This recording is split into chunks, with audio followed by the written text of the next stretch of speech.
আমাৰ চব্জি শাক পাচলি বহুতখিনি ক্ষতি হ'ল পটল ভেন্দি জালুক হা আৰু বেঙেনা এইবিলাক সব ক্ষতি হ'ল আমাৰ এইফালে আমি 6-7 বিঘা হেৰি 2 লাখ মান আৰু হেৰি তোমাৰ খৰচাটো এইখিনি গেলে যাৰ পিছত মানে এইখিনি আৰু উঠাব নাপালোঁ আৰু হেৰি হৈ গ'ল বানপানী আৰু মানে গ্ৰাম সভাবিলাক এইগিলা আৰু হেৰি নকৰা কৰিয়া আমাৰ খোজ খবৰে নাই আপোনালোকৰ গাঁওখনতো সবেই প্ৰায় খেতি কৰে সবৰে খেতি আছে গোটেই মাখাৰে আছে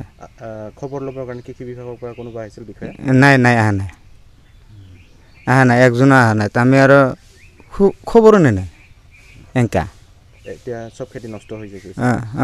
খেতিগিলাতো নষ্ট হৈ গ'ল এইবাৰতো আৰু মানুহ নাহে ক'ৰবাৰ পৰা আৰু নাহাৰ পিছত মানে আমি আৰু কি কৰিম সেনেকৈ আৰু বহি আছোঁ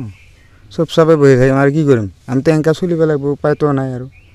খেতিৰ ওপৰতে নিৰ্ভৰ কৰোঁ আমি খেতিৰ ওপৰতে চব কিছু এতিয়া আৰু কি বিচাৰিম আমি ক্ষতিপূৰণটো আৰু দিলে ভাল আছিল অলপ আমি চলিব পাৰিলোঁ হয় অলপ সহায় কৰিলে